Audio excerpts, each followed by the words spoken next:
నమస్తే welcome to Andhraprabha TV నేను సౌజన్య ఆంధ్రప్రదేశ్లో అరెస్టులు హవా కొనసాగుతున్నట్టుగా మనకు అనిపిస్తుంది ఒక వారం 10 రోజుల కిందనే వల్లభనేని వంశీని అరెస్ట్ చేయడం జరిగింది ఇప్పుడేమో పోసాని కృష్ణమురళి గారిని అరెస్ట్ చేశారు సో మరి ఇది రెడ్ బుక్లో ఉన్నటువంటి పేర్లేనా లేకపోతే అసలు ఏంటి మరి అంశానికి సంబంధించి వారి విశ్లేషణ మనతో పంచుకోవడానికి ఈరోజు మనతో పాటు ఉన్నారు సీనియర్ జర్నలిస్ట్ రవి తుంగ్లా ఉన్నారు వారితో మాట్లాడదాం నమస్తే రవి గారు నమస్తే అండి సో ఏపీ రాజకీయ నాయకులకు సంబంధించి చూసుకున్నట్లయితే ఆల్మోస్ట్ అరెస్టుల హవా నడుస్తున్నట్టుగా అనిపిస్తోంది అలాగే కనిపిస్తోంది కూడా మోస్ట్లీ హైదరాబాద్లోనే వాళ్ళు అరెస్ట్ చేసి ఏపీకి తీసుకెళ్లారు ఇంతకు ముందేమో వల్లభనేని వంశీని అరెస్ట్ చేశారు ఇప్పుడేమో పోసాని కృష్ణమురళి గారిని అరెస్ట్ చేయడం జరిగింది సో ఇలా చూసుకున్నట్లయితే రెడ్ బుక్లో ఉన్నటువంటి నేమ్స్ని తీస్తున్నారేమో 1 by 1 అరెస్ట్ చేస్తున్నారేమో అనేటువంటి ఆలోచన వస్తుంది దీని గురించి మీరు ఏమంటారు సో రెడ్ బుక్ అనే విషయాన్ని ఒకటి పక్కన పెడతానండి ఇప్పుడు మనం అరెస్ట్ అయిన వాళ్ళ లిస్టు చూస్తే ఇప్పటి వరకు వీళ్ళందరూ గత ప్రభుత్వ హయాంలో వైసీపీ అధికారంలో ఉంది అని రెచ్చిపోయిన వాళ్ళే ఇప్పుడు పోసాని కృష్ణమురళి గారు ఆయన చెప్పాలంటే మిగతా వాళ్ళతో పోలిస్తే కొంచెం చదువుకున్నవాడు కొంచెం అన్నీ తెలిసినవాడు కూడా కేవలం డబ్బుల కోసం లేదా పదవుల కోసం ఆశపడి తన క్యారెక్టర్ని నాశనం చేసుకుని గత ప్రభుత్వంలో హయాంలో వాళ్ళ అండ చూసుకుని ఎలా రెచ్చిపోయాడో మనందరికీ తెలుసు అది మనం మొత్తం చూసాం ఇప్పుడు అంతెందుకంటే ఇప్పుడు వాళ్ళు గతంలో ప్రెస్ మీట్ పెట్టి పవన్ కళ్యాణ్ని అంటే కొన్ని మనం ఇంటర్వ్యూలో చెప్పుకోలేని మళ్ళీ పేపర్ మీద రాయలేని కొన్ని కనీసం పలకరించడానికి కూడా ఉచ్చరించలేని బూతులతో ఆయన ఎలా రెచ్చిపోయాడో మనం చూసాం అందుకే ఆయన అరెస్ట్ అవ్వగానే ఆయన గత వీడియోస్ మొత్తం ఆటోమేటిక్గా వైరల్ అవుతున్నాయి అవన్నీ ఇప్పుడు మామూలుగా హైదరాబాద్ ప్రెస్ క్లబ్లో ఒక ప్రెస్ మీట్ పెట్టి అందులో నాకో అనే పదంతోనే పవన్ కళ్యాణ్ ముందు వెనక ఎంత దారుణంగా తిట్టాడో అందరూ చూశారు ఇప్పుడు ఎవరైనా సరే నీకు వ్యక్తిగతంగా ఉంటే విమర్శించు నీకు అతను పవన్ కళ్యాణ్ నచ్చలేతే నువ్వు నీ పద్ధతి నచ్చలేదు నువ్వు తీసుకున్న ఈ విధానపరమైన చర్యలు చాలా దారుణంగా ఉన్నాయి ఇది కరెక్ట్ కాదు ఇది మామూలుగా అయితే వేరే లీడర్ ఎలా ఆలోచిస్తాడో నువ్వు ఎలా ఆలోచిస్తున్నావని నువ్వు ఒక దిశానిర్దేశం చేసినట్టుగా ఉండాలి తప్ప నువ్వు వ్యక్తిగత ఆరోపణలు తెక్కకూడదు కదా సో వ్యక్తిగత ఆరోపణలకు సంబంధించి పవన్ కళ్యాణ్ని చాలా దారుణంగా తిట్టాడు ఫ్యామిలీ జోలికి వెళ్ళాడు వాళ్ళ కుటుంబ సభ్యులు తిట్టాడు భార్యని తిట్టాడు ముగ్గురు పెళ్ళాలన్నాడు అంటే అట్లా పోసానికి సంబంధించి పవన్ కళ్యాణ్ మీద పోసాని చేసిన చాలా దారుణమైన కామెంట్ ఒకటి చెప్తాను చూడండి ఒక పుల్లకి చీర కడితే పవన్ కళ్యాణ్ చీరను చూస్తాడు అని చెప్పాడు అని పబ్లిక్ కామెంట్ చేశాడు ఆయన సో ఇలాంటి కామెంట్ చేశాడు ఇక లోకేష్ని చంద్రబాబుని వాళ్ళైతే ఇంకా ఏ రేంజ్లో తిట్టాడు అందరూ మనం చూసాం సో రెడ్ బుక్లో ఉంది పేరు లేదు పక్కన పెడితే ఇవన్నీ వీళ్ళు చేసినవన్నీ కరెక్టేనా మనం ఒకసారి జనరల్గా మాట్లాడుకుందాం సో వాళ్ళు వైసీపీ అండ చూసుకునో లేకపోతే అప్పుడు ప్రభుత్వం అండ చూసుకునో జగన్ అండ చూసుకునో వాళ్ళు సాధించిన ఈ దమనకాండ ఈ దారుణమైన మాటలు ఇవన్నీ నిజంగా సహేతుకమైన అది ఎవరైనా సభ్య సమాజంలో ఎవరైనా ఇట్లా మాట్లాడతారా ఒక్కసారి ఆలోచిస్తే కాదనిపిస్తుంది సో రెడ్ బుక్లో పేరుందనో రెడ్ బుక్లో పేరు లేదనో కాదు కానీ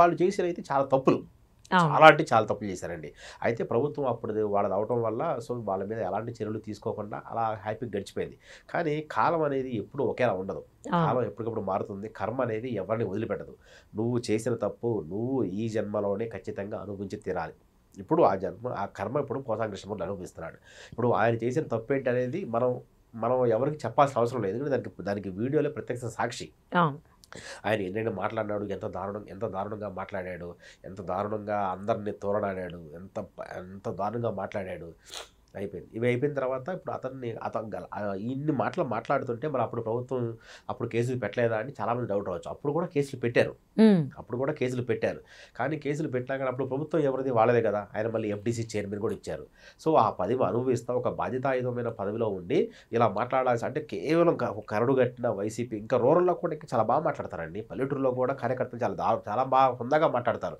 అంతకన్నా స్థాయి దిగజారిపోయి మాట్లాడాడు పోసాని కృష్ణమురళి సో అప్పట్లోనే ఏపీలో దీనికి సంబంధించి కేసులు కూడా నమోదయ్యాయి అయితే కూడా ఎవరు పెద్దగా సో ప్రభుత్వం వాళ్ళదే కాబట్టి ఎలాంటి చర్యలు తీసుకోలేదు అయితే ఇప్పుడు పాపం పండింది కొత్త ప్రభుత్వం వచ్చింది సో అప్పుడు వాళ్ళు ఎవరైతే తప్పులు చేశారో ఎవరైతే అన్యాయంగా మాట్లాడారో సో సద్విమర్శ చేసిన వాళ్ళు ఎవరిని ఏపీ ప్రభుత్వం ఏం చేయట్లేదు సో ఈ పద్ధతి ఉంది ఈ పద్ధతి మార్చుకోండి గతంలో చెప్పిన వాళ్ళు ఇప్పుడు చెప్పిన వాళ్ళు కూడా వాళ్ళు ఏమనట్లేదు ఎవరైతే వైసీపీ అండ చూసుకొని రెచ్చిపోయారో వాళ్ళని మాత్రమే కారణాలు చేస్తుంది అది మనకు అందులో ఆ లిస్టులోనే భాగంగానే వారం క్రితం వల్లభనేని వంశీ అరెస్ట్ అయ్యాడు అసలు మీకు వల్లభనేని అరెస్టులో పెద్ద ట్విస్ట్ ఏంటంటే ఇప్పుడు ఆయన అరెస్ట్ చేసింది వేరే కేసు మీద కానీ అసలు ఈ భువనేశ్వరి అనే పేరుని బయట అసెంబ్లీలో తీసుకొచ్చి మొట్టమొదటి తొలనాడింది వంశీయే వల్లభనేని వంశీయే.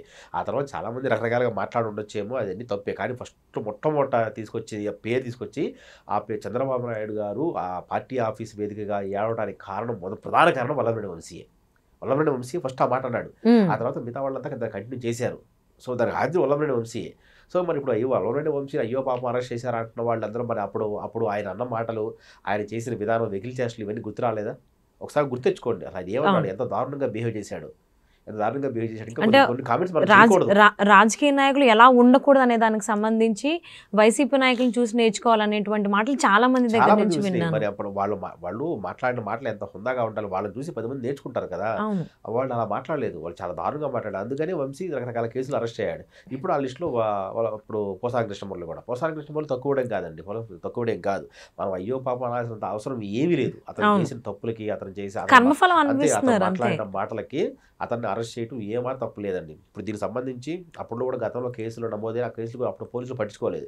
ఇప్పుడు తాజాగా 2 రోజుల క్రితం ఓబులవారిపల్లి అని అన్నమయ్య జిల్లాలో ఒక ప్రాంతం ఉంది. ఆ ప్రాంతంలో ఒక జనసేన కార్యకర్త గతంలో పవన్ కళ్యాణ్ ఇలా తిట్టాడని చెప్పి 2 రోజుల క్రితం కేసు పెట్టారు. కేసు పెడితే ఆ కేసుని బేస్ చేసుకుని అక్కడ ఓబులాపురం పోలీసులు నిన్న సాయంత్రం హైదరాబాద్ వచ్చారు. హైదరాబాద్ వచ్చి ఇప్పుడు మామూలుగా ఈ పొసాని కృష్ణమురళి మైహోం భుజాలో ఉంటారు. లాస్ట్ టైం కూడా మైహోం భుజా నుంచి ఆయన కొన్ని ఇంటర్వ్యూలు కూడా ఇచ్చాడు. ఏమిచ్చాడంటే, మైహోం భుజాలో ఉంటున్నాను, 2-3 అపార్ట్మెంట్ నాకు ఇంకేం కావాలి, అసలు నన్ను ఎవరు టచ్ చేస్తారు ఇక్కడ లోపలికి వచ్చి అన్నాడు. ఈ టైప్లో ఇంటర్వ్యూ కూడా ఇచ్చాడు. కొత్త ప్రభుత్వం వచ్చిన తర్వాత మేకపోతు గాంభీర్యం అనమాట.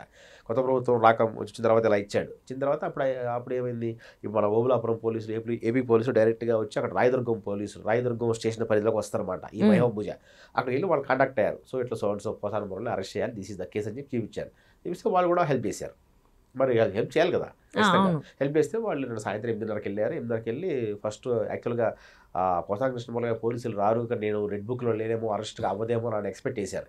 కానీ ఆయన అంచనాలకి విరుద్ధంగా పోలీసులు వచ్చారు, మొత్తం ఎక్స్ప్లెయిన్ చేశారు. వాళ్ళు నోటీసులు వాళ్ళ భార్య కూడా తీసుకోకపోతే పోలీసులు వాళ్ళకి నోటీసులు ఇప్పించి అక్కడి నుంచి వాళ్ళు అరెస్ట్ చేసి వాళ్ళ మార్నింగ్ కోర్టులో హాజరుపరిచారు.